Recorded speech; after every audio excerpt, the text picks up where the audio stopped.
Snap, placement, kick by Hartley, and it is good! It's good! It's good! Pigs have flown!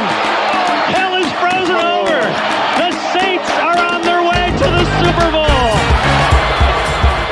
Começa agora We Dat Podcast. Informação, opinião e bom humor na medida certa. We Dat Podcast.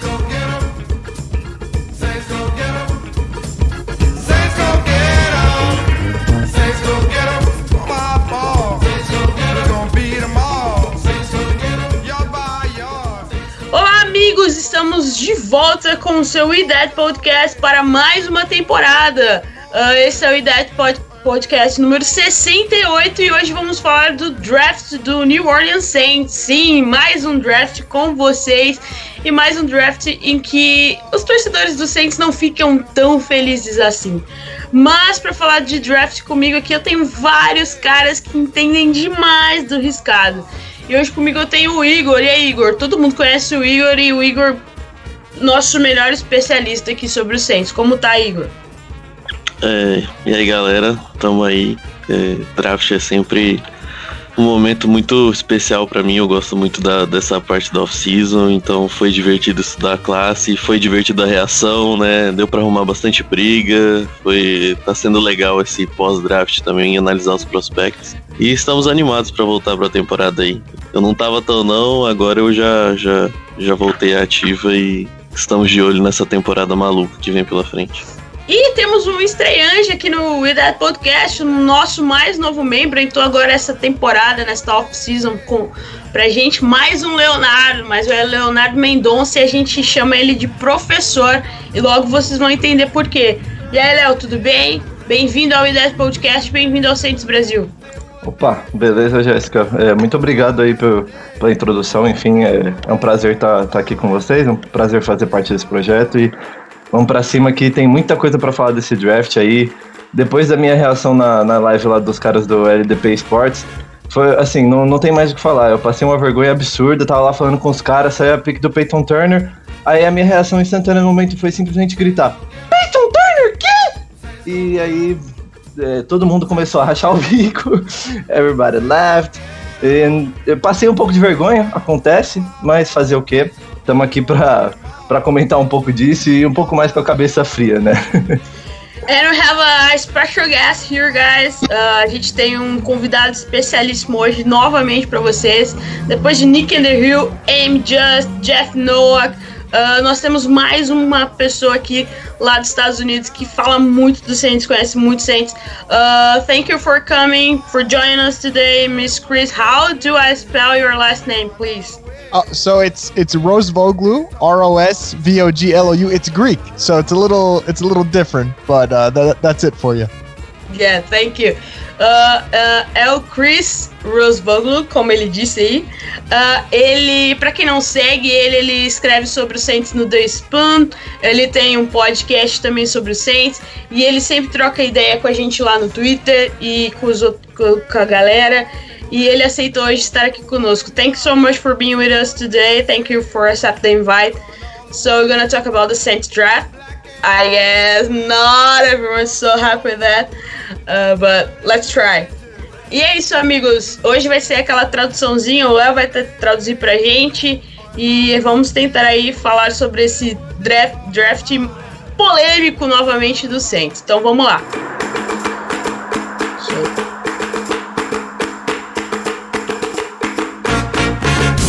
Tudo sobre o New Orleans Saints é no We Dat Podcast.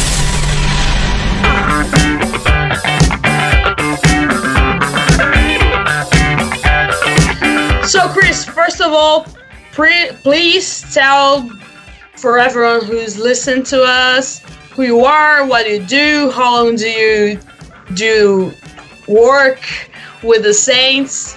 Introduce yourself, please. Thank you for that. So I've started, what I do for those who don't know, I do sports writing and podcasting, and the podcasting is for the New Orleans Saints. And I started doing this, I would say, 5 years ago in my junior year of college. O Chris comentou que ele é um escritor, enfim, sobre esportes e faz o podcast também sobre o Saints, e que ele trabalha com isso faz mais ou menos uns 5 anos, aí desde que ele saiu da faculdade. And how long do you love the Saints like we love? A lot. I tell my girlfriend this, funny enough. I tell her, as much as I love you, the Saints will always be my first love. So that's how much I love them. Ele comentou que, ele sempre comenta com a namorada dele que, por mais que ele a ame, o Saints sempre vai ser o primeiro amor. E eu já concordo plenamente logo de cara aqui com essa afirmação. Yeah, I have the same issue here at home, so I got you. And here in Brazil, we don't have just the football teams, we have the soccer team, so the soccer is a little bigger, it's bigger than every sport, and I have the trouble of my soccer team and my football team, they're the same, so between the seasons it's a little hot, it's a little harsh, but that's okay. So first of all, let me ask you, what do you think about the last 5 Saints draft? Not just this, but the last 5 Saints draft. I think they're okay. I think 2017 is obviously all of our favorites. 2018, not so much because of Marcus Davenport and what he's done. 2019, I really like a lot, especially with Gardner Johnson and McCoy. And 2020, I'm going to wait. But let's give them one more year because they were rookies. Então, o Chris comentou que dos últimos 5 drafts, acho que o de 2017 é o favorito de todos nós, não tem como não ser, aquela classe magnífica. 2018 nem tanto, por causa do Marcus Davenport, acabou ficando um pouco de um trauma aí, né? 2019 já é uma classe que agrada muito mais, né? Principalmente por causa do Eric McCoy, por causa do CJ Gardner Johnson. E, bom, por último, no draft de 2020, a gente tem que aguardar para ver, e concordo plenamente, porque o César Ruiz ainda chegou muito cru, 20 anos de idade, a gente ainda tem que esperar um pouquinho. With this cue, I'm gonna ask Higor.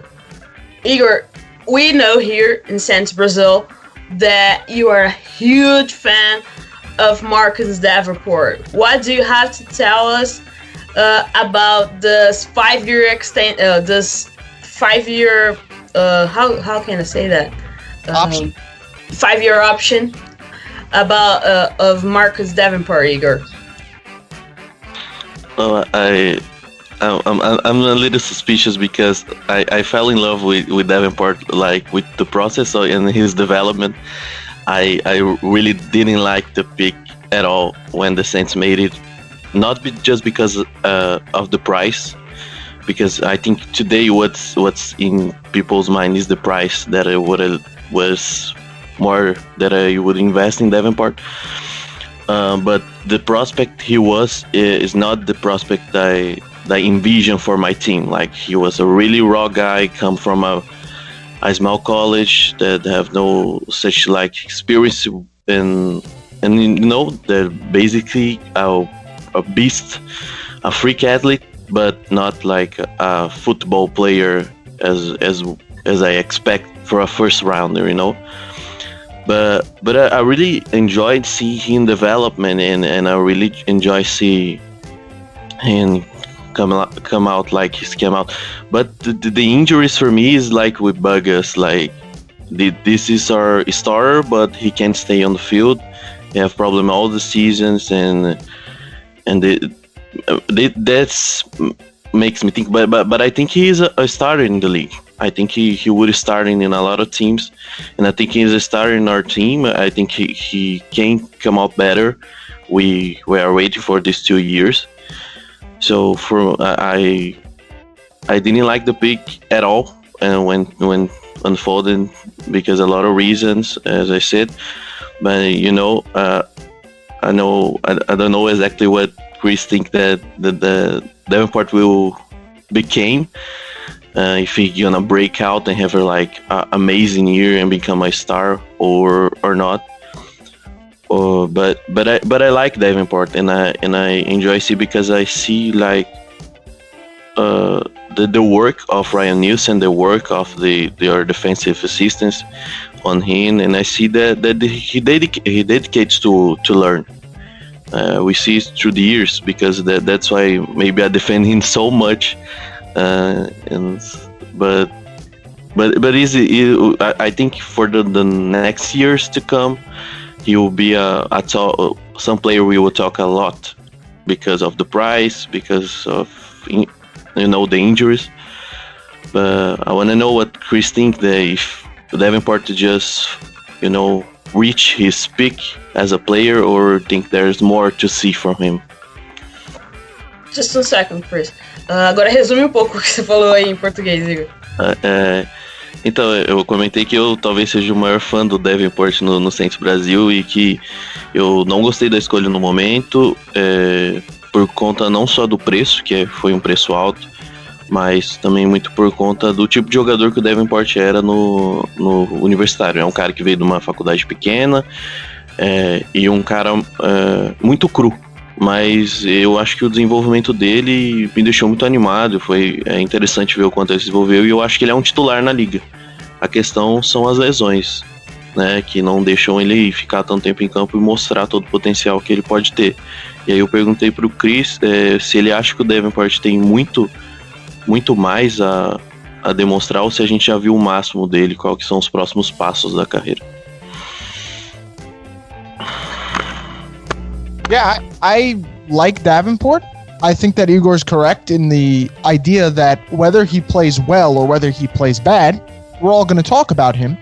I think my concern, though, it's what Igor said, the price, 2 first-round picks, and then the injuries concern me too. Bom, o Chris comentou que ele concorda com o Igor na parte que ele fala que o potencial está lá, enfim, que o jogador é bom, e enfim, mas que o que atrapalha bastante é a questão do preço mesmo das 2 first rounds, e principalmente das lesões, porque elas são realmente muito recorrentes, né? Não é como se ele tivesse tido uma lesão séria só, são várias lesões recorrentes, e eu acho que isso acaba pesando bastante. So, Chris, it's obvious we cannot speak about Drew Brees, and I guess if we that live here in Brazil and don't follow the Saints as much as we try, we don't have this kind of, we can't be so that close like you are with the Saints. How was for you and for New Orleans, the city of New Orleans, the Brees finally retire? It was bittersweet, I would say is the word, because he's just so special. And what I mean by that is, for people who don't know, Drew Brees was the first athlete that I really, really just loved to watch. And I'm sure you felt the same way. Just everything he does is so special. And to see him in his last season where he did get hurt, and I don't know if you guys talked about it, but his arm didn't look too great at times, so you kind of feel bad for him too. It was bittersweet, because you want to hold on to him, and I know everyone's got a favorite athlete and you want to see him play for as long as possible, but you knew that time was coming. And unfortunately, just the way it ended with him having that bad game against the Buccaneers, it was really sad. But as a whole, I am so proud of what he did. Just as a Saints fan, he made you want to watch football every Sunday, and that's something special.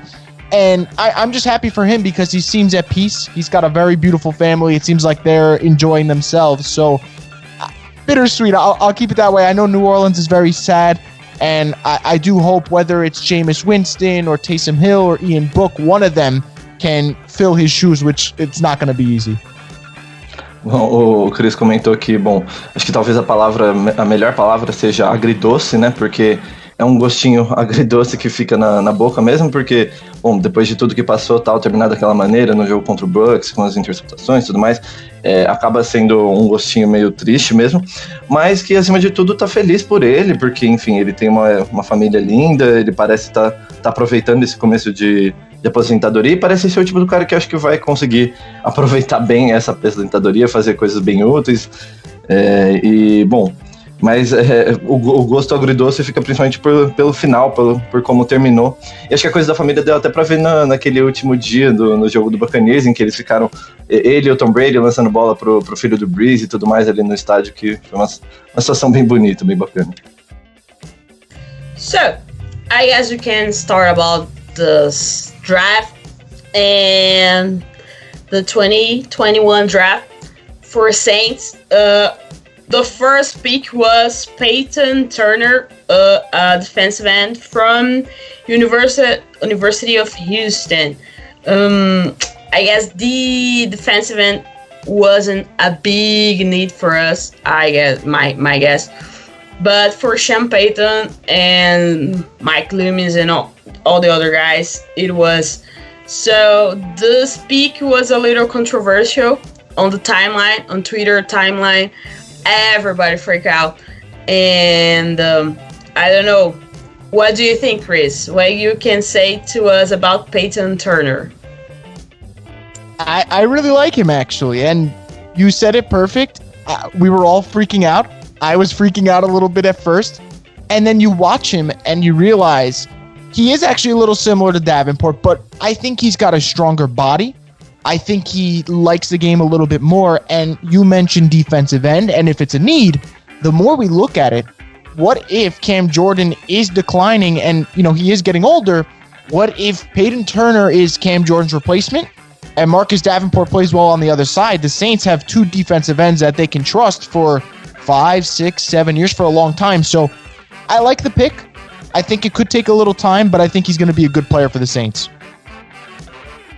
Bom, o Chris comentou que ele gostou da pick, claro, ficou surpreso no primeiro momento, e bom, quando começou a analisar, percebeu que ele até parece um pouco mais com o Davenport, mas ele é um pouco mais forte, talvez goste um pouco mais do jogo, e bom, talvez o Cam Jordan realmente esteja entrando na fase do declínio da carreira, né, já maior de 30 anos, enfim, é normal, e bom, com isso, essa pick pode acabar ajudando muito o time a manter uma dupla de defensive ends sólida para os próximos 5, 6, 7 anos, e bom, concordo completamente com ele, porque já que a gente pegou a opção do quinto ano do Davenport, né, vamos tentar rejuvenescer mesmo essa premier position, que é uma outra coisa que o Saints adora endereçar nos seus drafts.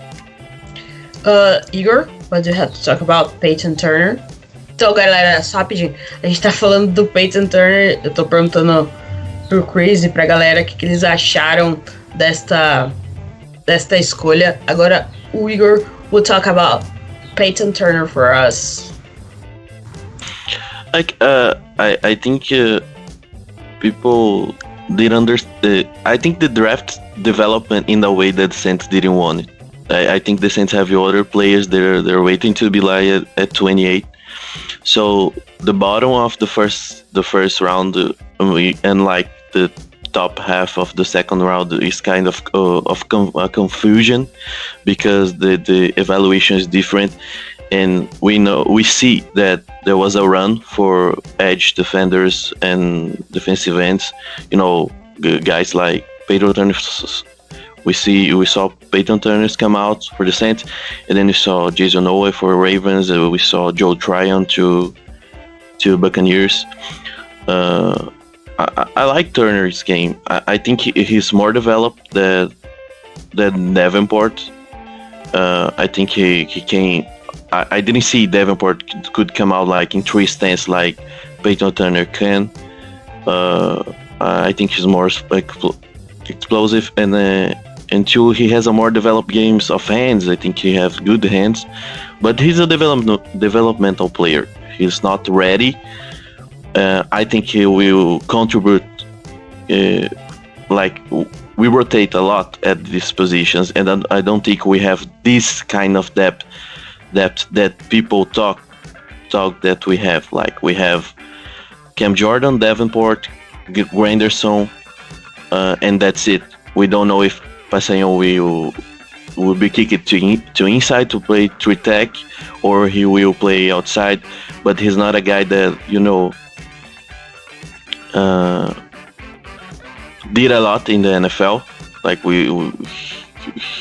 Passanho is like it's strange because the Saints take a guy in the offseason that is really what they saw like in prospects from this position. He's a freak athlete that came from Villanova, but he never developed to be that defender. So I think he was a thin position, and if you're gonna bet in a edge defender, you're gonna need to bet in the first round, because like we saw, there's statistics about that. These great edge defenders are great athletes, and they bet in the first round because it's a premier position in this class. The Saints trusted their board and take the best player available from them. I like every time I saw Turner, I see something that we can take from good. We saw the raw part of his game. We saw that he had some weight issues. Like in Houston, he passed through. See, he have an injury come from college, from high school, so he has to gain weight after his first years. Then he has to take a little weight because he was asked to play outside. So he's a developmental player, but I like him, and I think 28 is a good position to take a risk at a player like this, because this draft was a deep draft. We saw this, we saw how he developed for the Saints. So I like the guy. Vou falar um pouquinho em português aqui pra galera. Eu gostei do Peyton Turner, eu acho que é uma surpresa para todo mundo, mas eu acho que é o cara que o Saints entende como da posição de edge. Eu acho que ele é um cara cru ainda, mas ele é menos cru, por exemplo, que o Davenport quando ele veio do college. Ele tem algum jogo de mãos, ele é explosivo saindo de outras posições. O Davenport só quer jogar em pé, basicamente, quando ele veio do college. E basicamente é isso. Eu acho que é um momento, era um momento de arriscar ali. Esse draft não era profundo, como a gente sabia. E é uma posição que se tem um momento para você arriscar ali. Os grandes jogadores vão sair da primeira rodada. É um cara que entra na lista do Saints de como deve ser um edge, sabe? Ele é o protótipo, né? Eu falei no Twitter, eu escrevi um pouquinho sobre ele. Ele é o protótipo de defensive end do Saints. Então é basicamente aguardar e ver como ele vai se envolver. Ele tem as ferramentas, ele parece gostar bastante, ele estava muito animado em vir pro Saints. Mas ter paciência, igual o Chris falou. O Chris comentou isso, que tem que ter paciência com o menino, porque não se desenvolve de um dia pro outro, né? Vai tomar um tempo, mas eu acho que ele já vai contribuir logo de cara. Do you have something to say about this, Leo? Queria comentar um pouquinho, assim, nem muita coisa, porque acho que o Higor já falou super bem, mas só uma dúvida. Primeiro inglês, depois português, certo? Ok. So, yeah, I didn't like the Peyton Turner pick at the moment. I was really surprised. And actually, because I started doing a lot of mock drafts, and the mock draft that I was doing and that I was seeing didn't have Peyton Turner at the first round. And that's something that makes us think, because everybody was talking on draft day and the day before that we could move up, we could go to the top 10 to try to go get a corner, to try and go get a quarterback. But in the end, we didn't move up. And I think most people were kind of disappointed about the pick as well, because we had the chance to move up to 25 with Jacksonville to jump the Browns and take Greg Newsome. And it was an option that most people liked, because Jacksonville wanted to take a running back, so they would probably have Etienne on the board still at 28. And it wouldn't cost us as much as it would for us to move up into the top 10. So a lot of people were kind of disappointed by that. But I don't think it would make, how can I say this? I don't think it's worth to try to negotiate to move up 2 or 3 or 4 picks if this isn't your guy. And I think the Saints made it pretty clear that Newsome was not their guy. It wasn't a guy that they would go after, like, with all their power and everything. I think if it fell to them at 28, they might take him. I'm not sure, of course, but I don't think they were willing to move up for him, and that shows how the team was much more in love with Peyton Turner as an athlete than with Greg Newsome, and I think they probably know a little bit more than us, so we should wait and try to see if their decision was the best one for us. And as Higor said, and as I mentioned before, it's a premier position. When you have the chance to take a defensive end with a lot of potential, and I've seen guys even compare him to Cam Jordan. When you have the chance to take a guy with that potential in the first round, and he's a guy that you fell in love with, and he feels your prototype, you have to take it. Vou explicar aqui um pouquinho em português, complementando o que o Higor já falou, né? Enfim, acho que a gente ficou surpreso assim, no primeiro momento com a pick, sem dúvida alguma, mas você, pelo que tudo que aconteceu, acho que a gente fica... teve gente que ficou chateado por não terem subido para 25 para pegar o Nilson, mas eu entendo que se não subiram é porque não tinham ele tão alto no board, enfim, que não viam ele como esse cara exatamente para que valeria a pena você pagar mais escolhas futuras para subir.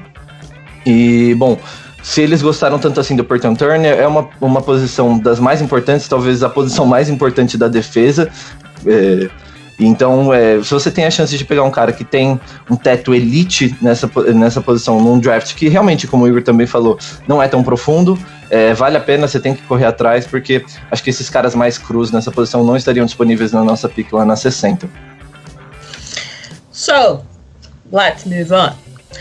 The next pick of 2001 draft was Peach Warner, linebacker from the Ohio State. Here in Brazil, we have a joke that Ohio State is the, how can I say that? It's the development university for New Orleans Saints, you know. So, was not a surprise, a guy from Ohio State in this draft. It's, for us, it was like, oh, really? Another Ohio State guy here.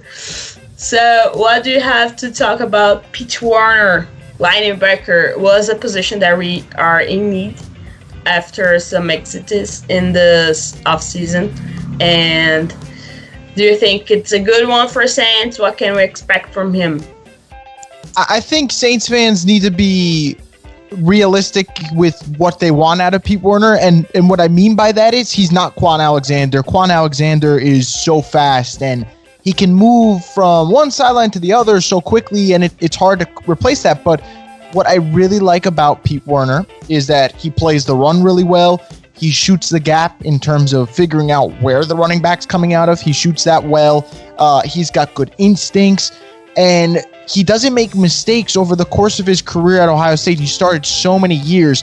He only had a few penalties during that time. So I think the Saints have a kid who I think he's going to start week 1. I think he's going to be right next to Demario Davis there. And I think that they'll get really good production out of him. Just don't expect him to be such a good cover linebacker, man-to-man or zone, whatever it might be. But I think on first, second down, I think Saints fans are going to see him make a lot of plays in terms of stopping the run and making big hits.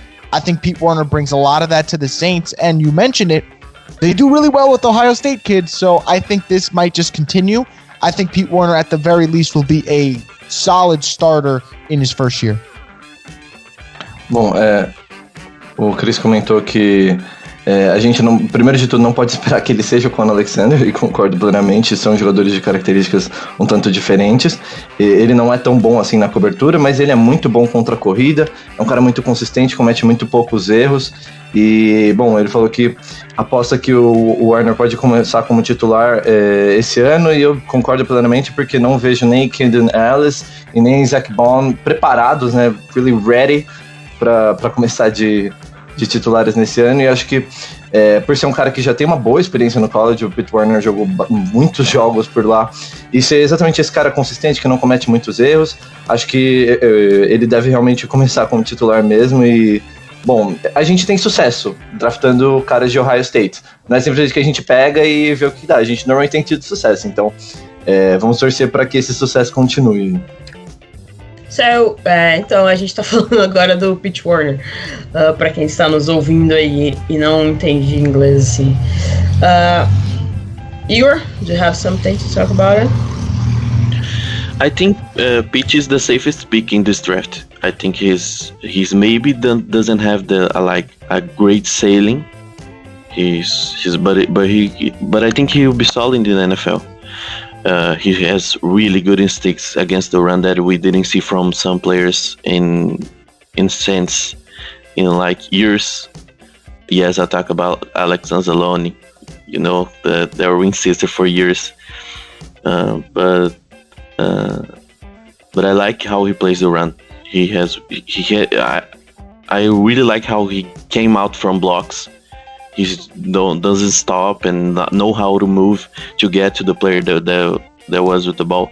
Like we said in cover,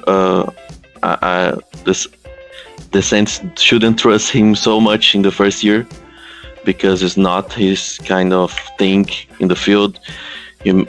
I think he'll be a 2-down linebacker, and I believe, like Chris said, that he should be like the starter because we didn't see a lot of Zach Baum as off-ball linebacker. Maybe Zach Baum surprises, and in the week 1 he'll be the middle linebacker with DeMario playing weak side, as Champeito said, like when we drafted Zach Baum. But I think it's more of a bet, and I see more of Pete Werner playing this position, so I think it's just more safe to the Saints. Came with Pete. Well, I came with Pete as I started in this year because I think he fits the bill of being a good 2-down linebacker, a smart guy that can play the run, and you will put him in zone and hope to he not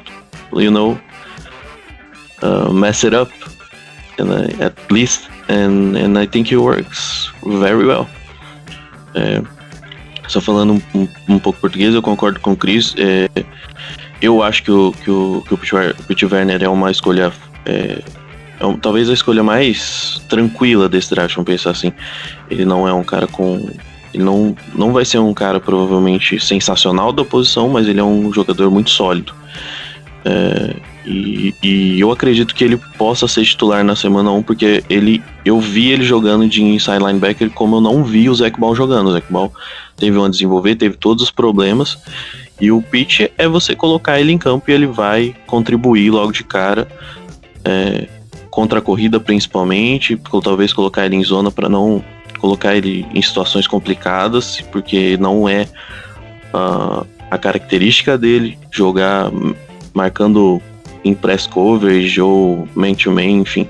Ele não se sai bem, não se saiu bem em Ohio State, mas se você deixar ele lá para ele ler os gaps, para ele fazer os tackles contra a corrida, ele vai ser um excelente, ele vai conseguir fazer isso de maneira, como eu posso dizer, satisfatória, e o Saints vai continuar tendo uma boa defesa contra a corrida, e não é com o Alexander, mas eu acho que ele pode ser um jogador muito sólido. Someone else wants to talk about it? I can talk a little bit, not to extend very much, because I agree very much with what both guys said, Chris and Higor. I think he is a very solid guy. He doesn't have the best ceiling. And especially Zach Baum, he played a lot of 3rd down last year. The most down he played last year were in the 3rd down.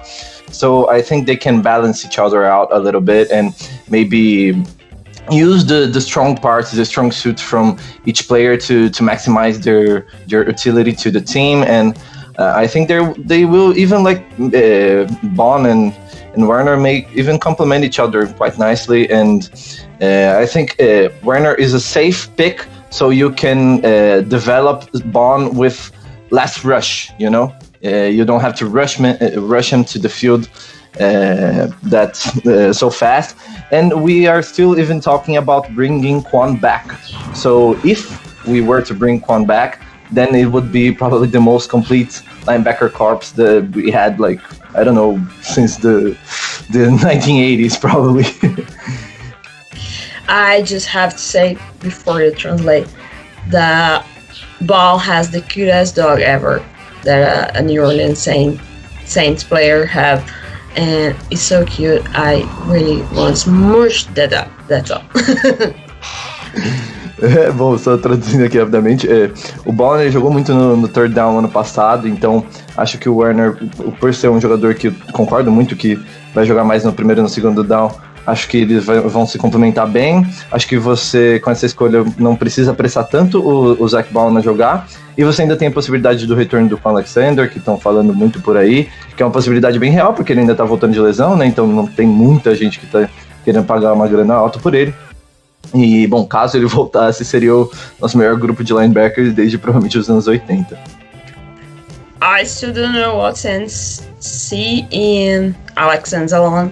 It's a question for the generations ahead. I still don't know why Saints drafted him, but okay, let's move on.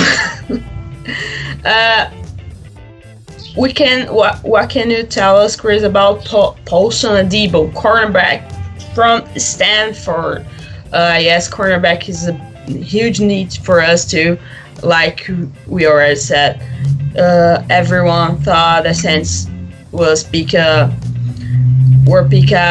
cornerback in the first round, and because we only have one good cornerback.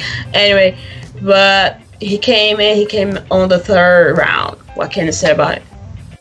Yeah, cornerback for me, and I think for a lot of people, the biggest need on defense, not having the guy across from Marshawn Lattimore is big, especially since they cut Janoris Jenkins. I think for Paulson Adebo, what people need to know about him is that he is a guy who, if he didn't opt out of the past college football season, he might have gone first or second round. That's how good he was. A lot of people said if he was available in the 2020 draft after playing really well in college of 2019, that he would be at minimum a second round pick. So he's got fantastic skills on the ball. When it's up in the air, he always makes a play on it. He can be a little inconsistent, but I think the Saints can use him either in zone coverage or off man. I think that's where he can thrive. And a little fun thing for Saints fans to know, he's from Stanford, and now he's going to be coached by Chris Richard, who happened to develop Richard Sherman 10 years ago, who came out of Stanford. So maybe there's something cool there for Saints fans to see, but I think this guy is, if it all works out, he would be the steal of the Saints draft class. That's how good I think he can be. Now the Saints just have to coach him up. Antes do Léo traduzir, a gente agora tá falando do Paulson Adebo, né, o cornerback, que eu falei um pouquinho que era para muitos a maior necessidade do Saints, e que a gente ia ver. Muita gente queria um cornerback no first round, mas ele só veio no terceiro round. Pode ir, Léo. Bom, o Chris comentou que ele é um cara que, bom, ele veio no terceiro round, mas se ele tivesse saído no draft anterior, ou se ele não tivesse dado opt-out nessa última temporada, ele poderia sair na segunda rodada, ou até, quem sabe, na primeira. É um cara muito, muito, muito talentoso, um pouco cru, um pouco inconsistente, mas o talento com certeza está lá, concordo demais com isso. Pode acabar funcionando melhor no Saints jogando provavelmente numa zona, enfim, e acho que o protótipo ele encaixa perfeitamente, né, e bom, toda essa conexão com Chris Richard, com o Richard Sherman, estavam falando até do Richard Sherman talvez vir para o Saints, então pode ter alguma coisa aí mais pra gente poder comentar mais pra frente. E bom, o importante vai ser nesse primeiro momento a gente tentar esconder um pouquinho as falhas dele, porque o upside ele é muito, muito, muito grande. Ele, com a bola no ar, ele ataca super bem ela, trabalha muito bem. E bom, acho que pode ser um cara que pode acabar virando o estilo do draft. And what do you think about that, Leo? I agree very, very much. I was a little bit surprised that they didn't take Ifeatu Melifonwu because he was available at the pick. And to be honest, I thought he, like as a complete prospect, as an entire prospect, I don't know, I think he would probably be a little bit more NFL ready. But I think for what Saints needs for our scheme and what we use, Igor told me this on our group at the Saints Brazil, and I rewatched him to see if I could see that, and I saw. I think he fits better in our scheme than Melifonwu would, and I think he's going to be a very, very useful player, especially because we have some veterans at the position. We say that we don't have a lot of good players there, but we have Patrick Robinson, we have PJ Williams, and we have Lattimore, and we have CJ Gardner-Johnson. So we have guys to help teach him, and I think he is going to have a bigger impact than most people are thinking. Então, traduzindo aqui rapidamente, acho que é um cara que vai ter um impacto bem grande, maior do que as pessoas acham. Poderia ter sido, né, primeira rodada, como ele comentou. E acho que, principalmente para as necessidades, para o esquema do Saints, ele é uma pick melhor do que o cara que eu tava querendo, que era o Efeato Melifone de Syracuse. E, principalmente, acho que a mentalidade dele, quando a bola está no ar, quando a bola está chegando até o recebedor, ela é incrível. Ele faz um trabalho simplesmente sensacional nessa resposta, enfim, e acho que isso pode ser muito importante até para jogar do lado de um cara que normalmente não pega tantas interceptações como é o Marshon Lattimore. Não é exatamente um cara que tem números de interceptações que enchem os olhos, enfim, acho que pode complementar bastante esse aspecto do jogo. Higor? I really like Adebo's pick. I think he has a really good chance of being the best pick of this draft, because you don't see cornerbacks with these ball skills like a lot. He has like more of 30 passes, counting interceptions and breakups. It's bizarre for a guy who only played 2 years in college, you know. So I really enjoyed seeing him play. He can be inconsistent. I think he's not like fluid, as you know. Like comparing him like a prospect like Marshon Lattimore is really hard, because Lattimore was a premier talent of his class, but he's not fluid to change directions. His hip is a little like he's not moving. A little like, stiff. Yes, a little stiff. He needs to get better at this. But as Chris said, if we put him like in a position that we hide this kind of flawless of his games, maybe he will be better than people expect, and I think he will start right away, just because of the need of the position. And I think it is the best way from him to develop is on the field. Like he just didn't play in 2020 because of COVID, and so I would put Adebo as a starter from us from day one. I don't know what's Saints envision of him. Champeito said he needs development, so I don't maybe Saints don't see him play right away. But I think at some moment at the season, Adebo will come and be the starter for the Saints. And I think he will be a good player. I think most of people are really intrigued by what we saw him and his ball skills, and is excited to see how he tracks the ball in the air. Maybe if you develop, I think it's really like this press technique, like guys that are physical at the line of scrimmage, and I think you need to be. But it's something that he didn't do in Stanford. He didn't play in the line. He's strong. He's a physical corner. If he developed this side of the game, and we have the right coach to do this, because they really in Seattle, it's that kind of corner. There's like big physical press corners, and in guys that play zone, but really this type of body type fits what Chris Richard developed to the NFL. So I think it's a really good pick, and I think I really think he's the best pick of this draft for the Saints. I'm really excited for Adebo. Eu falei um pouquinho do Adebo, que eu acho ele pode ser a melhor escolha desse draft. Ele é muito sólido, ele é um cara que não jogou um ano, mas ele jogou só 2 anos no college, ele tem mais de 30 passes, contando de passes desviados e interceptações, o que é bizarro. Ele tem uma capacidade incrível de ele é um ball hawker, né? Os ball skills dele são Não são coisas que você vê sempre e não é algo que você ensina, sabe? Então, por isso que eu estou animado com a escolha. Ele tem uns problemas que ele não tem. Ele tem a cintura dura, precisa de um molejo. e acho que talvez esse seja maior. Ele é um cara que precisa de desenvolvimento também. Jogou só 2 anos, foi bem, mas jogou só 2 anos, não jogou em 2020.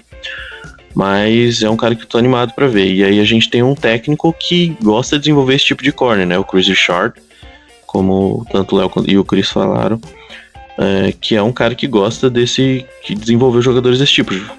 Corners físicos, que era basicamente o que Seattle tinha. O Chris falou dele jogar mais off-man, jogar em zona.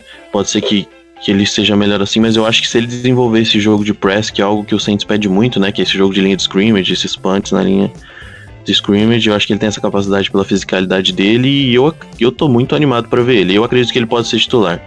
Eu falei que em algum momento nessa temporada eu acredito que o Paulson Adebo vai virar titular do Saints. The next pick was Ian Book, quarterback from Notre Dame. He's the winningest quarterback in Notre Dame history, and this is huge because Notre Dame has a great history of quarterbacks, and he's the cutest pick from the Saints in this draft. So, Ian Book, I already know that Higor didn't like that much of him, but what can you say about this, Chris, about him? And just remember, guys, that he was in the football playoff with Notre Dame last year, and this is huge because, LSU, Alabama, and all these other colleges. So, antes do Chris falar, a gente agora vai falar do Ian Book, a escolha mais bonitinha desse draft do Saints. E o Chris vai falar pra gente o que ele achou dessa escolha. Yeah, well, you're right. He is the cutest pick. I've been told that by, my mom thinks that, so I'm gonna go with her opinion. But no, he's an interesting player because I watched a lot of Ian Book at Notre Dame, and you were right. He is the most winningest quarterback at the university, which is really interesting because they've given a lot of good quarterbacks. The most famous Notre Dame quarterback ever is Joe Montana, who is one of the best ever, and he had more wins than him. So that is definitely a really fun stat. I think here's what I like about Ian Book. I think he's a pretty good athlete for the quarterback position. I think he makes a lot of big time plays when your team needs them.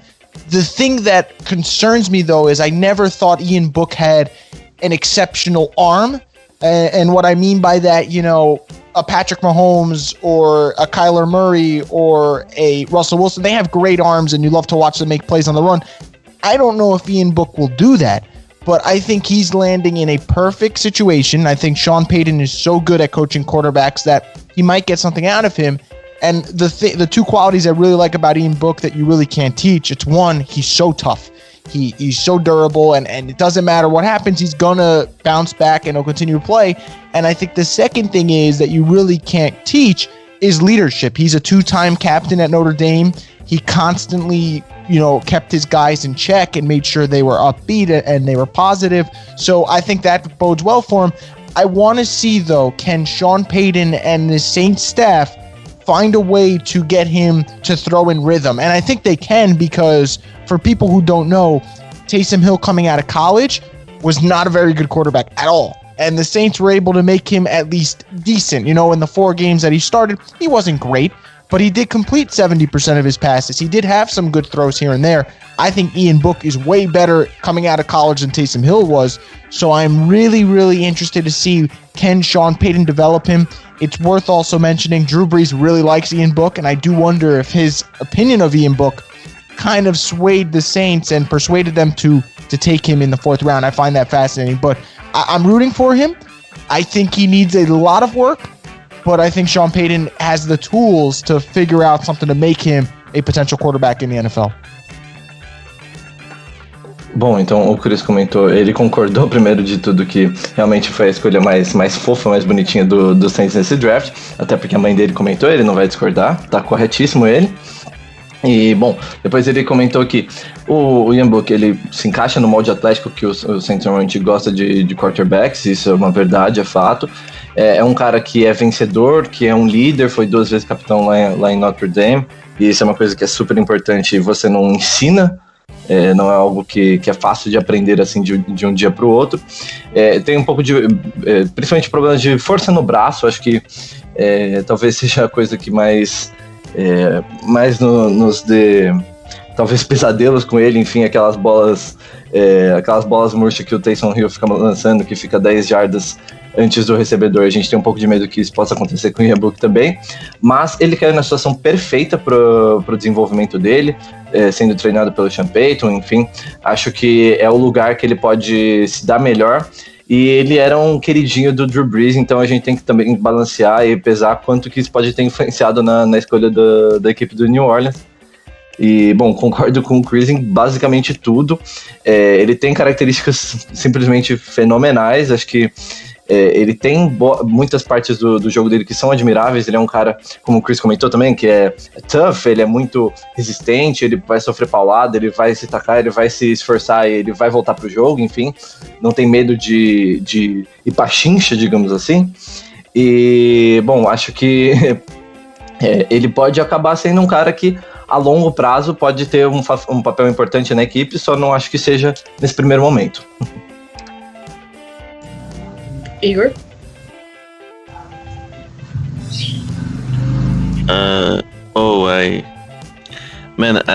The people are rooting for you, me too. But I at this game, I really like the annoying guy talking. Oh, guys, come on! Like I listened to your podcast talking about the class in the young book, and I think you like 4th round in a not deep class. Maybe you don't have your future quarterback in the roster, like define it, you know who is. You can bet in something like this. Like I talked with some friends and they said, no, we see this coming like a long time ago, because Sean Payton already has some compliments to book. Drew Brees had talked about it. So we saw like if he's there at the position the Saints feels comfortable, he will come to the Saints. But no, I don't like his game. I think he has a lot of development. And what concerns me the most is this, maybe he can become a quarterback in the NFL. I don't know. But I don't see he became like something different, That's the point for me. And I think you can bet on him, like 4th round. Maybe he'll be undrafted free agent. I don't know. I think the Saints maybe were more in love with him that, like, all the analysts. I didn't see he was so high in some boards of a lot of people. But I don't see, like, if he has if Kellen Mond falls in the 4th round and he's there, I take Kellen Mond because he has an arm and he's an athlete that maybe he has something that the potential is. I see more potential in Mond, not on the pick of the Vikings. I think he's too high from him.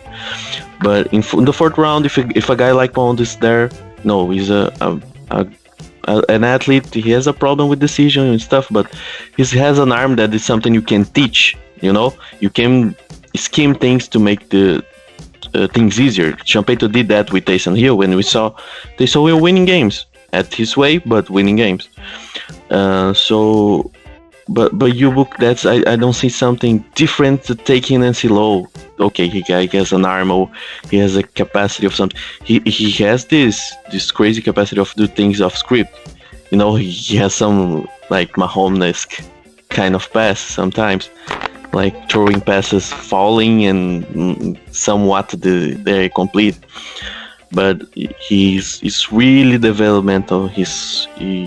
But I see that he checked the Parcells, rules to draft a quarterback, like Nick Underhill say to us. But man, I'm probably the guy that is least excited about this pick.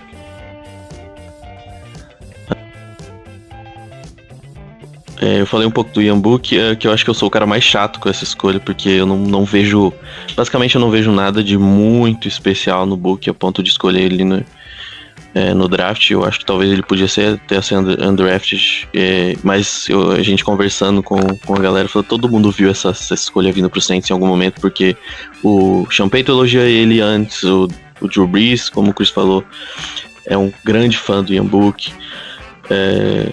Então a gente sabia que se a gente não pegasse quarterback tão cedo lá na primeira rodada, provavelmente a gente ia atrás do Ian Book em algum momento do draft. Não sou muito fã dele porque não vejo esse potencial assim nele. Eu acho que ele pode ser um titular, mas eu não vejo nada de diferente nele a ponto de escolher. Ele tem muitos problemas para desenvolver ainda, pois não tem aquele braço que te impressiona a ponto de você arriscar mesmo num cara com outros problemas, né? Mas é isso, eu falei que eu sou talvez o cara menos animado com essa escolha de toda a torcida do Saints. So guys, we have 3 quarterbacks right now on our roster, and Chris, you think we're gonna see Taysom Hill playing like quarterback, or we're gonna see James Winston play quarterback? And with this Ian Book pick, if we see James Winston quarterback, Ian Book like a backup, and Taysom Hill playing as usual. I think it depends how Ian Book looks, but I think you're right. I'm under the belief that Jameis Winston's going to start. That's just my guess. I think he's going to start week 1. If Jameis Winston starts week 1 and Ian Book or Trevor Siemian, but I don't think Trevor Siemian, I think Ian Book's the more likely, and Ian Book looks okay, I think Ian Book will be your traditional backup. And then Taysom Hill, you can use, at quarterback to run. You can use him at tight end. You can use him at receiver. Put him wherever you want on the field. But I think that's the beauty of also that pick. While I totally agree with Higor, I think that Ian Book is limited would probably be the word that I use for him. I think he is limited.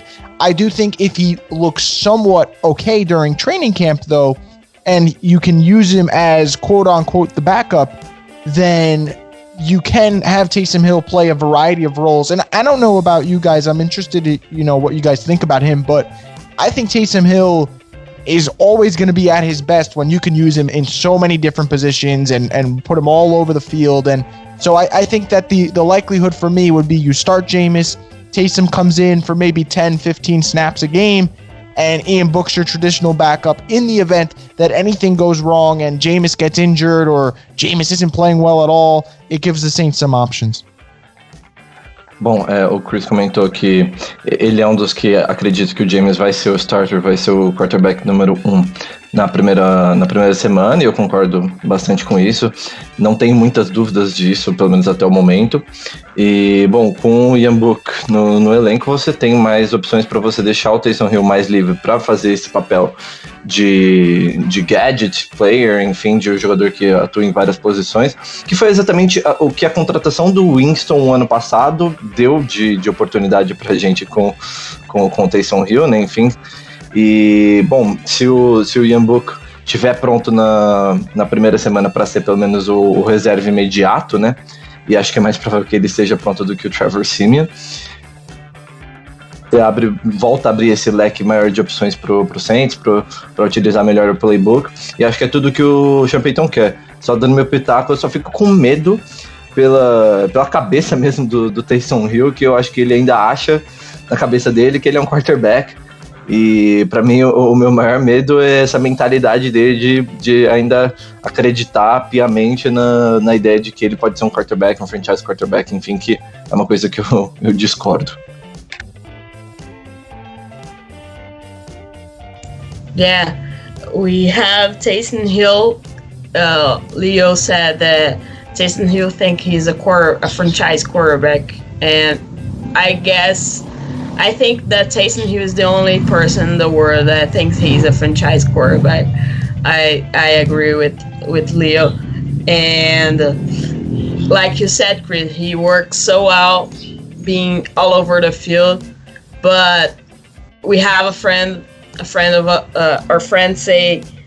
Marcelo, he's not here right now, that Taysom Hill is good at all positions, but quarterback.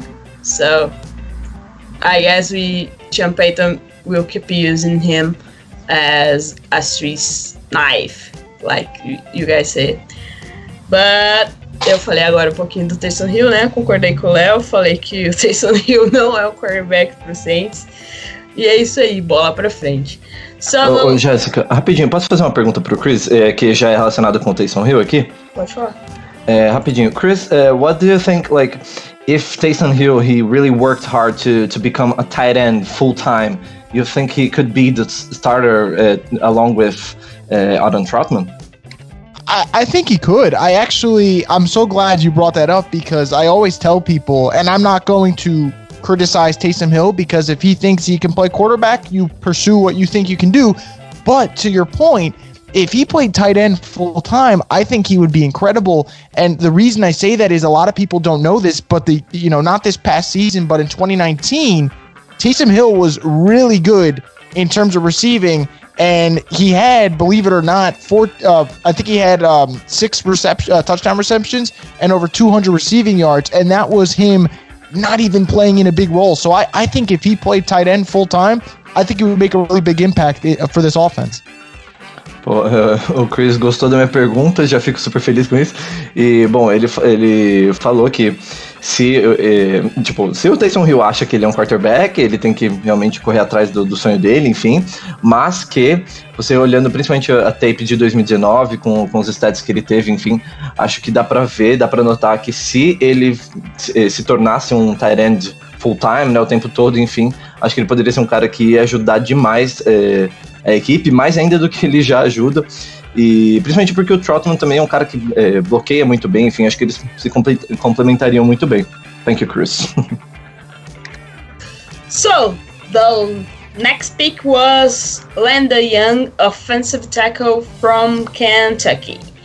What can you say about Landon Young for us, Chris?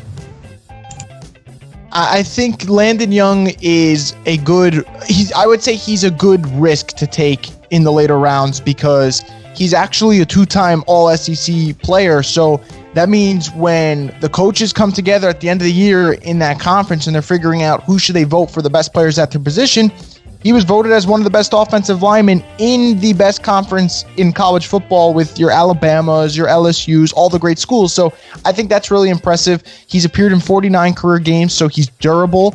And almost all of them, in terms of his starts, have come at left tackle. And why do I think this is important? Well, as good as Teron Armstead is, and we all love him, he is getting older. He does get injured from time to time. So I think for the Saints, could Landon Young be his replacement in 2 years from now? Maybe.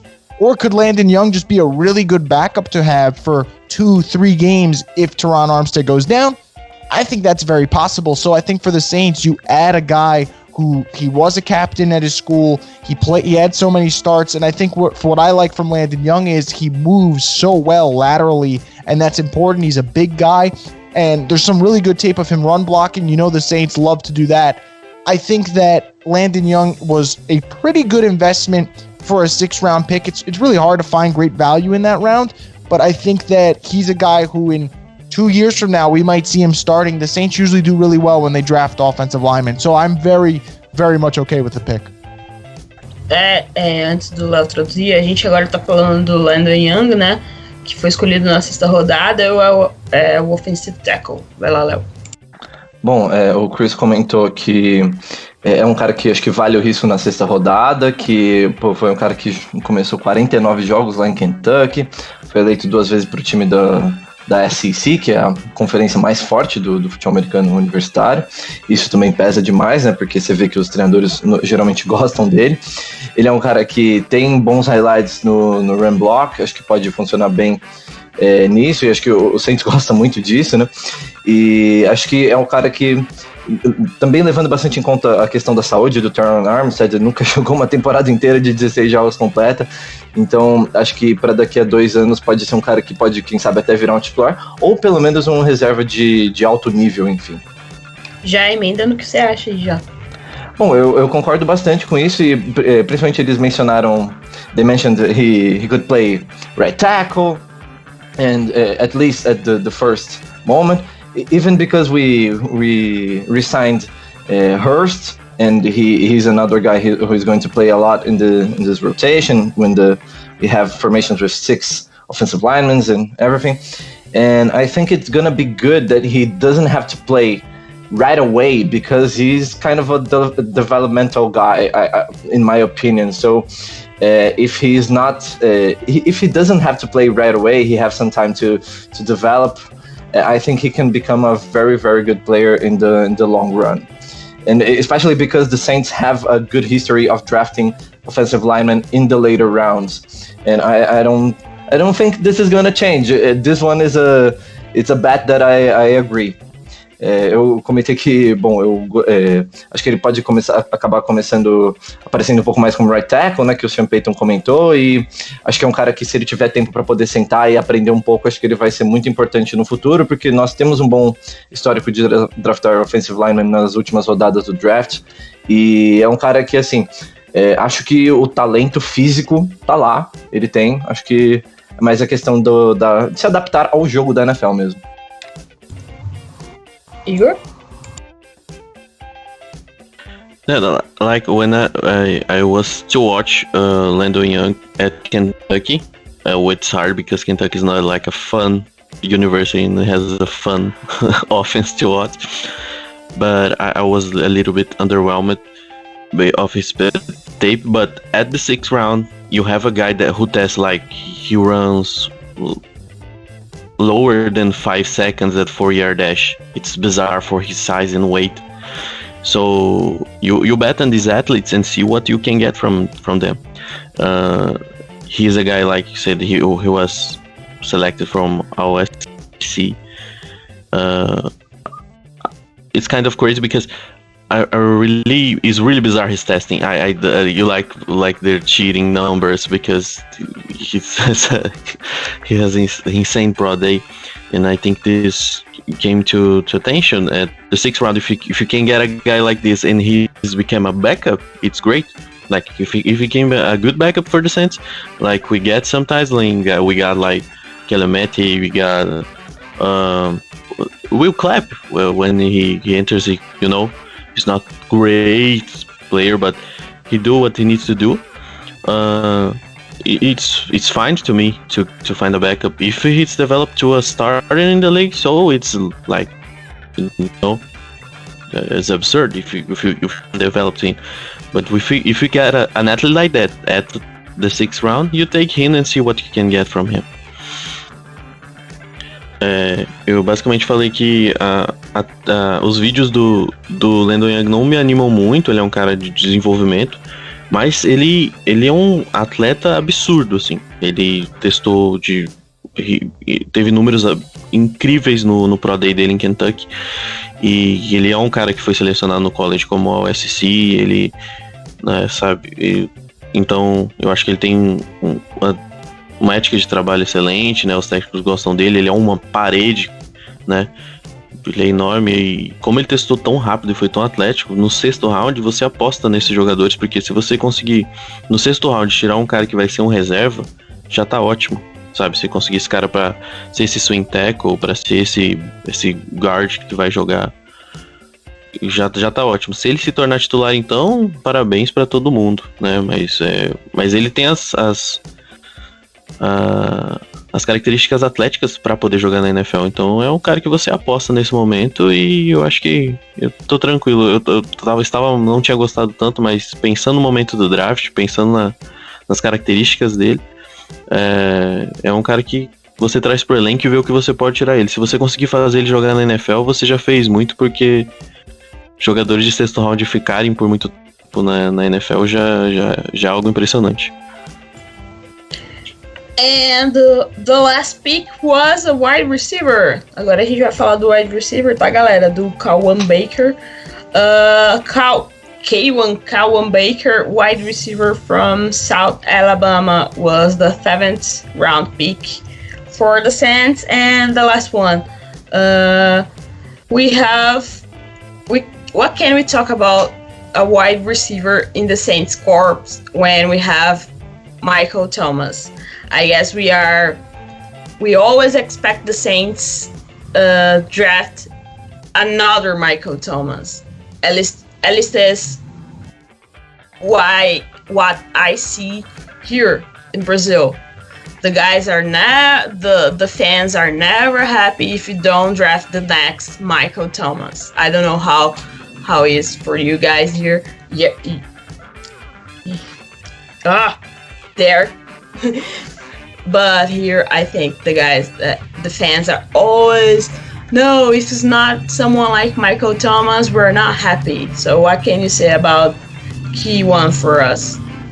Yeah, no, you're right. The fans over here too, if it's not the next Michael Thomas, they're saying they don't want them, but there's only so little Michael Thomases in the world. You can't have too many of them. He's so good. But I think with Baker, the thing that I really like about him is he plays in the slot very well, and I think the Saints have been missing a good slot receiver since I'd probably say Willie Snead. I thought Willie Snead was pretty good for them for a couple of years, and then unfortunately he went to Baltimore. But I think that Baker can give them that type of player in the slot. He does have a couple of drops, which concerns me, but he does have natural hands, and what I mean by that is he doesn't let the ball hit his chest. He makes sure he gets his hands out in front, and he makes a clean catch. So I think if they can shore up the drop issue, that'd be good.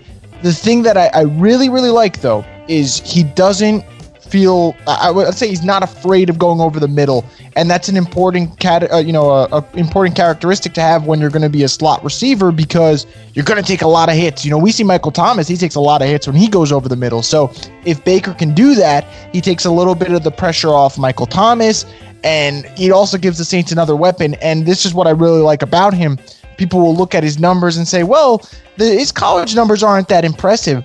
He played with 12 different quarterbacks in college because they were either hurt or they weren't that good. So the team was constantly changing its quarterback. So over his 4+ year career at South Alabama, he never had a consistent quarterback. So now he goes to the NFL where he's going to play with better quarterbacks. He's going to play with more stability.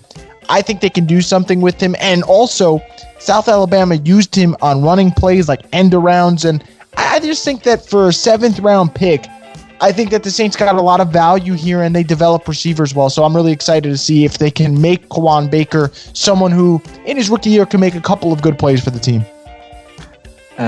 Bom, o Chris comentou que é um cara que, 7ª rodada, você já não espera tanta coisa assim, digamos assim, mas é um cara que joga muito bem no slot, é a principal característica dele, e acho que estamos precisando mesmo de um wide receiver para o slot desde provavelmente a saída do Willie Snead.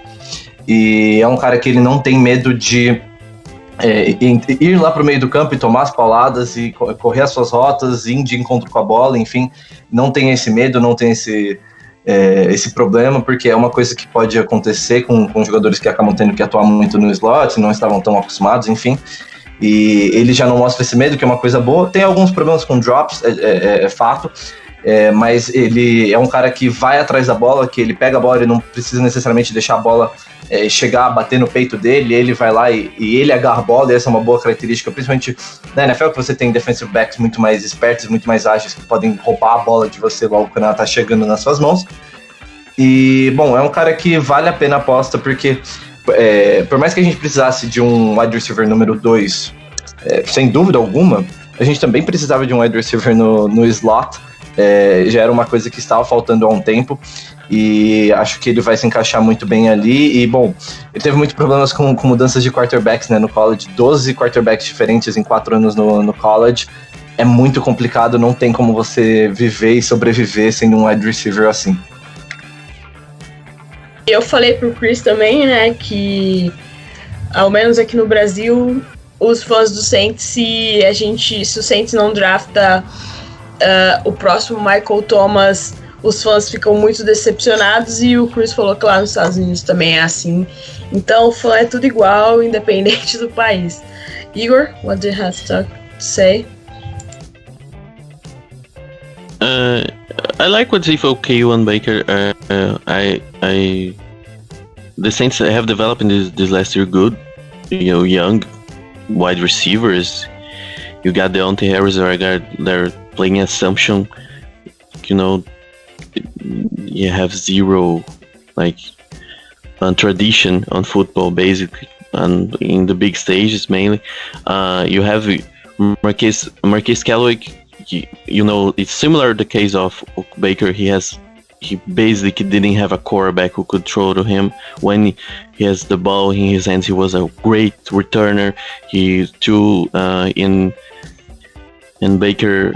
It's this slot guy. He's strong slot guy. He's not thin. I think he's a body that can take hits. He's not built. He's built for I don't know the word, but he has the weight to play there and take hits. That's why he carries the ball too by South Alabama.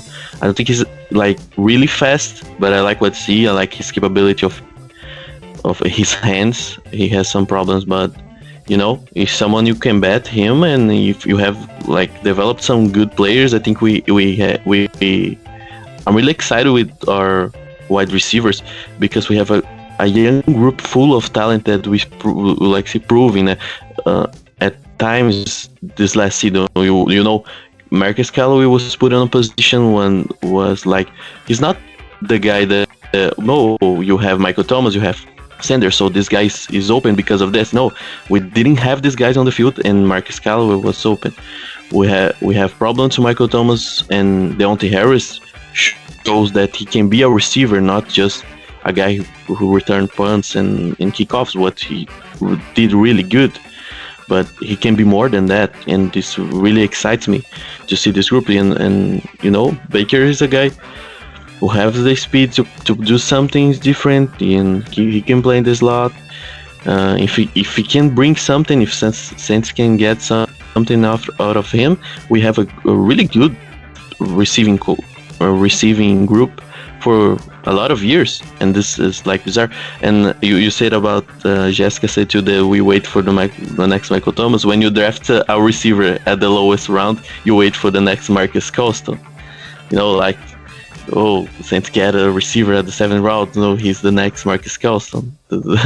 and we hope that Baker can be something 50% that Marcus Colston did for the Saints, because he's probably the second best receiver of the history of the Saints.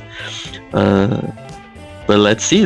I'm excited with this group. We have developed some good names, and I think I think Baker can thrive in this offense.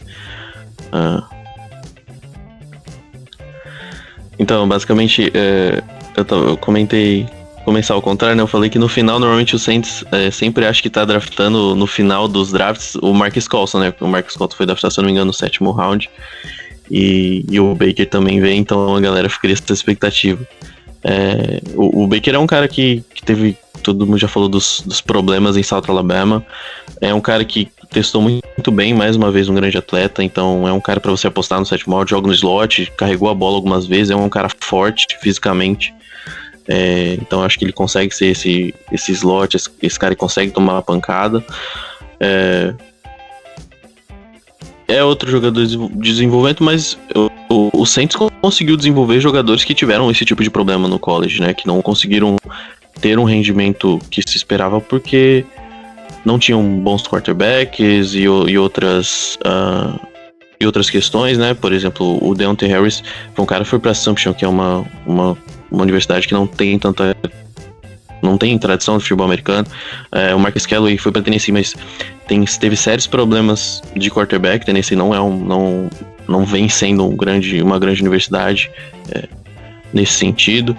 E a gente viu que o Marquise Callaway pode contribuir num ano que não tinha Sanders e Michael Thomas em campo. Ele apareceu e foi excelente. O Deontay Harris está se desenvolvendo como um bom recebedor, não só esse cara, esse gadget player que você faz end around, jet sweep, não, um cara que corre rotas, que consegue receber kick-toque, que é dificílimo de derrubar. Então eu tô animado para ver esse grupo de recebedores. Se o Baker se tornar mais um bom jogador, a gente tem 4 recebedores jovens que podem render por muitos anos, né? Então eu tô bem animado. Vamos ver o que a gente consegue tirar do Baker. Léo? Bom, eu queria até fazer uma About Colin Baker, I don't have a lot to talk about. I think Higor and Chris already talked most part of what I know about him. I think he's a tough slot guy who can be very useful. But I want to get into a little bit about the comparison that you did with Michael Thomas, that we are always looking for the next Michael Thomas. I want to make another question for Chris. Because I think it was today or yesterday, I don't remember exactly, but it was reported that the Carolina Panthers knew that the Saints wanted to draft Terrace Marshall Jr. at the pick number 60 in the second round, and that's why when they traded down to pick number 59, they picked him right ahead of us. And I don't know, do you think that Terrace Marshall could have been the next Michael Thomas, or could be the next Michael Thomas in Carolina? Next Michael Thomas, I'm going to say no, because I think the thing about Michael Thomas that's so special is that he's so physical at the line of scrimmage, and I don't think Terrace Marshall does that. And I do think, though, Terrace Marshall is a little bit better in the red zone because he is a little bit of a bigger target in terms of height, and I think that Carolina could use him to that degree, but I don't think so. I do think it's frustrating, though, that it did get leaked and that Carolina did pick a guy that maybe the Saints were going to take at 60, and I know Saints fans would have loved him because Terrace Marshall's from LSU, but I'm not too worried about him becoming the next Michael Thomas. I think when I look at Carolina, the guy who scares me the most is probably either McCaffrey or DJ Moore, but I do think it is crazy to think that it did get leaked out and that the Saints have to worry about other teams stealing their picks. Yeah, o Chris comentou que, bom, ele não acha que ele vai ser exatamente o próximo Michael Thomas, até pelas características, as características do jogo não são exatamente as mesmas, né? Ele é um cara mais da red zone, não trabalha tão bem assim na saída da linha de scrimmage, mas que não é o cara que dá mais medo na equipe do Carolina, né? Sem dúvida o McCaffrey e eu acho que o DJ Moore dão mais esse medo na gente, mas é que realmente essa questão de vazar possíveis informações sobre o draft do Saints, enfim, como isso influencia a escolha dos outros times, acho que é uma coisa que se realmente de fato aconteceu, de ter vazado essa informação e os Panthers escolherem ele por causa desse vazamento, enfim, acho que é uma coisa que a gente precisa tomar bastante cuidado, porque a gente já viu também o tanto de reports que saíram que o Saints queria trocar para o top 10, né, no começo do draft, enfim, no primeiro dia, então não é uma situação única, não é uma situação que aconteceu só uma vez, aparentemente, enfim, e, bom, a gente tem que tomar muito cuidado com isso, porque isso pode acabar nos trazendo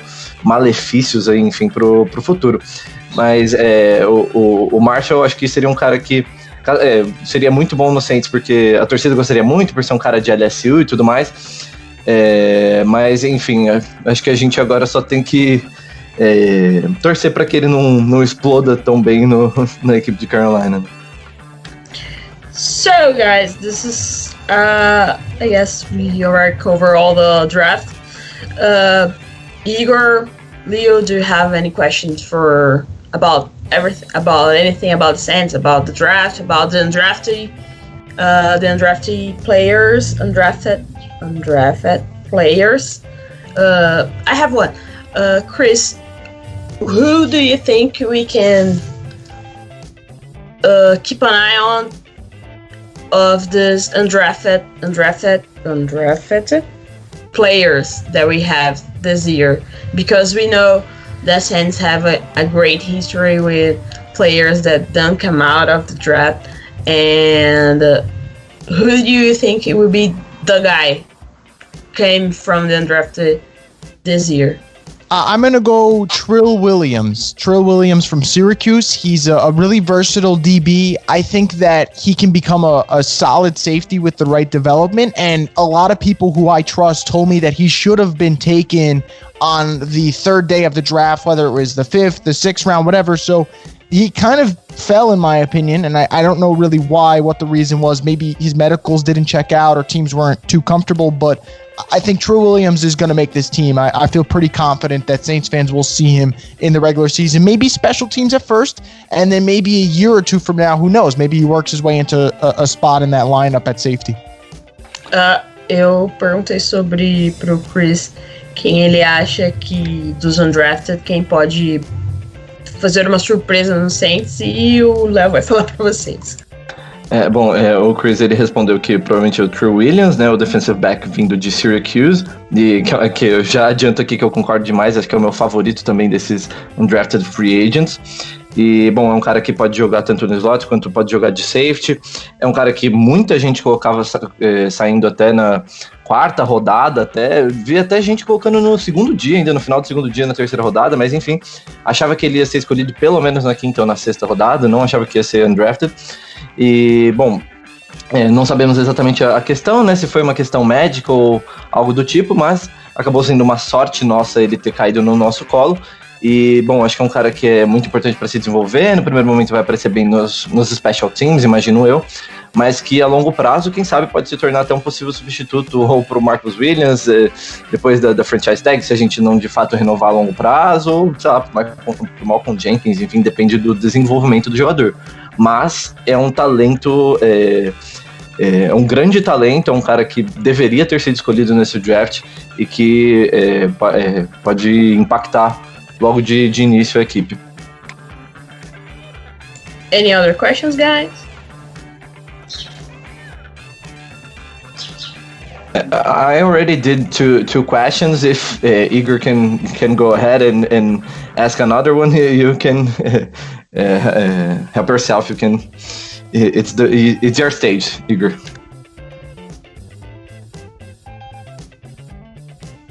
Do you guys listen to me, because my internet is really bad right now. I'm worried that you guys are listening to me well.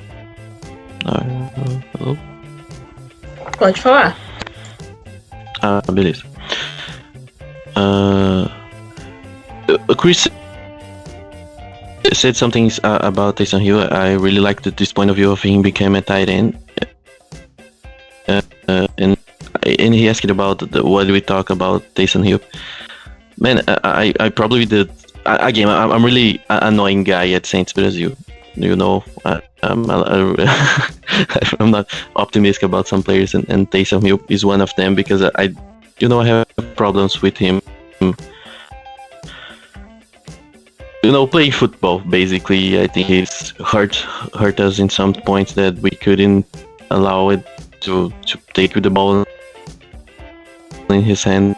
And I think, do you think that Taysom Hill plays a really important role in the Saints going forward this next season and in the future too? Maybe even that he's just athletic, but that I don't know how much he can take from more. Do you think that Taysom Hill is like part of the plan? I do. I think he is part of the plan. I think Taysom Hill is so versatile and important. I think that, I don't know what you guys think about this, but I think because they didn't have him in the playoff game against the Buccaneers, I think that really hurt them. Então, o Higor perguntou sobre o Taysom Hill, né? Se o Chris acha que ele vai ter um papel maior, não maior, vai ter um papel consistente no Saints nos próximos anos. Léo? Bom, o Chris comentou que acredita que sim, que é um cara que, bom, fez muita falta no jogo contra o Buccaneers no ano passado, na nossa eliminação, e eu concordo.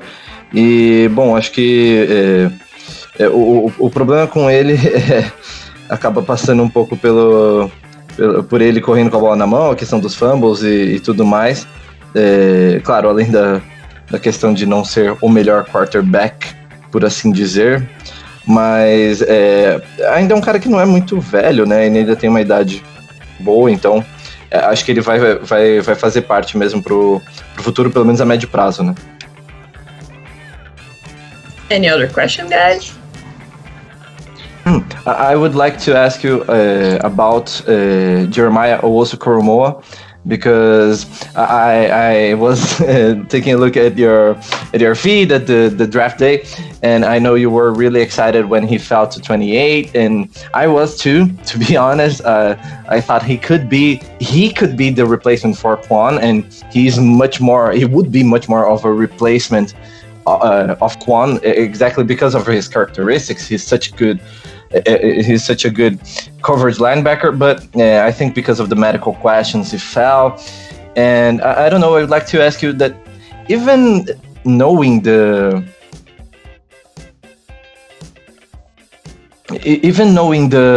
problems with the... Só porque ele parou ali rapidinho.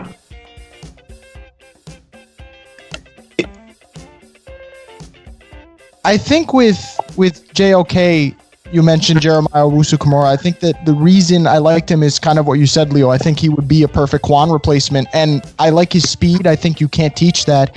And I don't know if you guys watched him, but if you guys haven't, I would suggest you guys do, because the way he hits people, you can't teach that. He's like a heat-seeking missile, and I think that you'll see if he was in the Saints defense, I think he'd be really good alongside Demario Davis. Unfortunately, we don't get to see it, and he's in Cleveland, who also took Greg Newsome, who I like as well. So that was a little frustrating, but I do think that JOK would be perfect with the Saints had he did land there. Unfortunately, they thought that he wasn't a great fit for them. Yeah, I was just going to ask you quickly about the if you would have taken him at 28, even knowing about his medical issues. With the medical issues, I'd still go Peyton Turner 28, knowing what we do now, because it is scary, but I would trade up from 60, let's say, in the second round, move up to maybe 50 or 48 around that range, and I would have taken JOK because I still think he's so special, and I think the Saints could have used him. But knowing what we do and that he did have a heart issue, I'm okay with the Saints passing up on the first pick and taking Peyton Turner, who right now seems to be healthy. Bom, eu perguntei sobre se ele teria, sabendo das questões com o Jeremiah Owusu-Komora, se ele teria escolhido na primeira rodada, e bom, o Chris comentou que na primeira rodada ele ainda teria ido com o Peyton Turner, enfim, que acho que continuaria com essa escolha, mas que talvez ele tentaria subir na segunda rodada mesmo, para pegá-lo ali por volta da região da escolha 50, porque realmente é um cara que ele encaixaria bem demais no nosso elenco, e é um talento assim, quase incomparável assim, para a posição, é um talento muito raro, então concordo muito que o Browns acabou roubando 2 dos nossos prospectos favoritos aí, que a gente estava mais de olho, mas bom, acho que com as questões médicas que ele tinha, de fato, acho que era arriscado demais pegá-lo na primeira rodada, né? So I guess this is it, guys.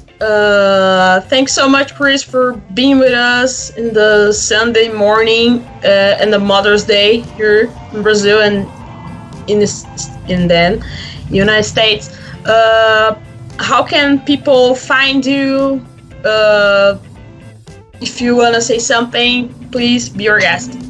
Yeah, so people can find me on Twitter at Rosvoglou Report, ROSVOGLOUREPORT.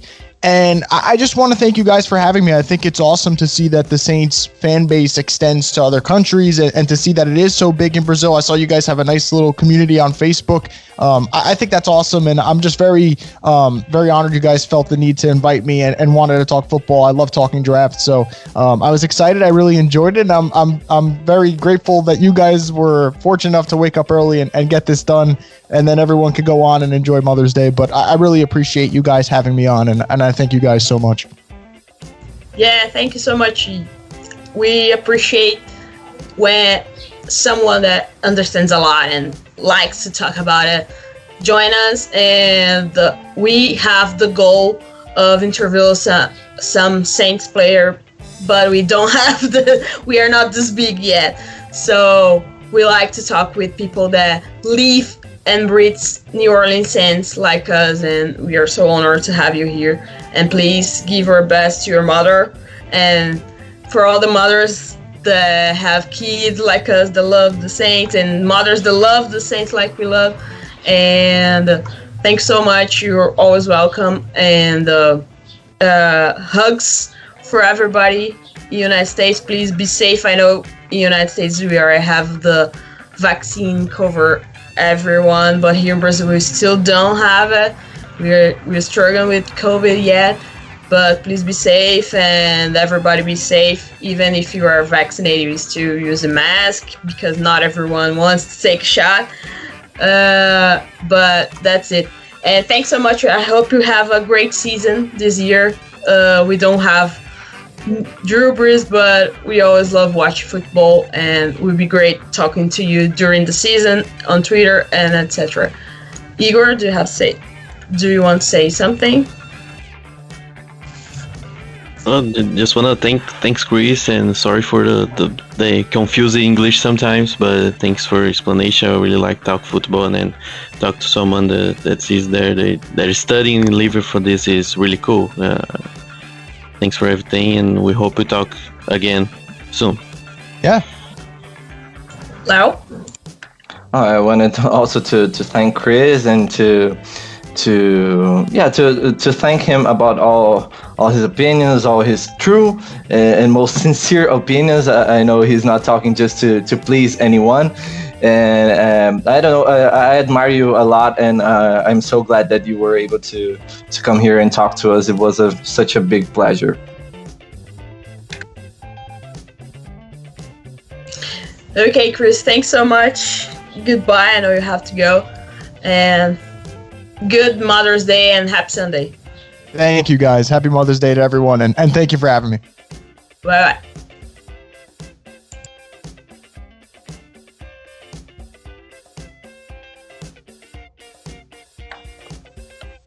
Yeah, I think he's gone.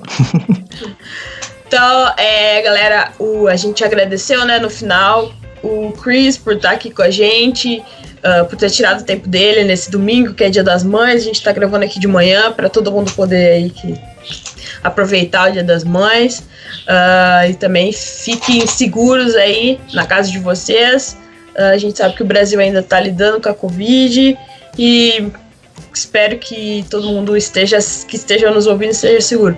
Obrigada, galera, por ouvir. Desculpa aí qualquer coisa do nosso inglês e as traduções. Fica um pouquinho massivo, mas é sempre legal ter a galera de fora falando com a gente. E eles entendem bem mais de Saints, assim, não que a gente não entenda, mas eles vivem um pouco mais intensamente o New Orleans Saints. E é sempre legal ter a opinião de fora. Obrigada ao Higor por participar aqui com a gente hoje de manhã. E obrigada ao Léo aí por participar e por traduzir aí pra gente. Eu só queria agradecer aqui rapidinho, né, a participação aqui nesse primeiro We Dat Podcast. Nossa, foi uma honra gigantesca participar aqui com vocês e espero poder voltar mais vezes aí. Acho que o podcast foi sensacional e vai ficar um conteúdo excelente para todo mundo ouvir. Então é isso, galera. Higor, despeça-se da galera aí, por favor. Galera, um abraço para todo mundo. Obrigado pela oportunidade aqui. A gente sempre se diverte, sempre aprende. E vamos aí, a temporada tá chegando, vai ser interessante. Ansioso. Léo, despeça da galera.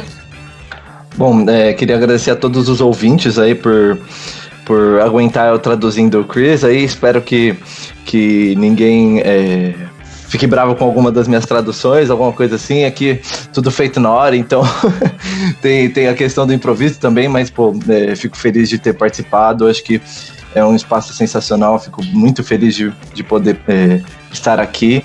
E, bom, peço para quem também tiver interesse, dar uma olhada lá no perfil que eu tenho com os colegas no Twitter, que é o @BBONFL, que a gente também tem um podcast, não é só sobre o Saints, enfim, mas quem também quiser conhecer um pouquinho do resto da liga, enfim, das outras coisas da liga, pode dar uma olhada lá que a gente tem o nosso podcast, também escreve umas baboseiras lá de vez em quando.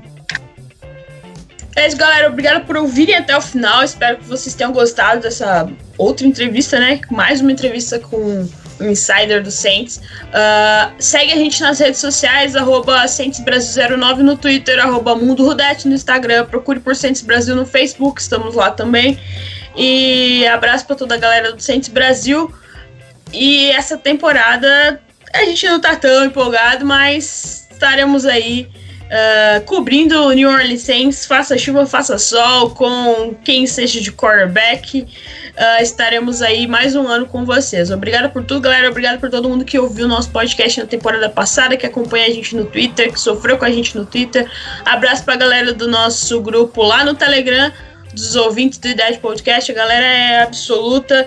E esse programa é um oferecimento especial para um cara muito bacana que se foi semana passada, vítima da Covid, o Will. O Will, a gente curtia muito o cara, ele conversava, trocava altas ideias com a gente.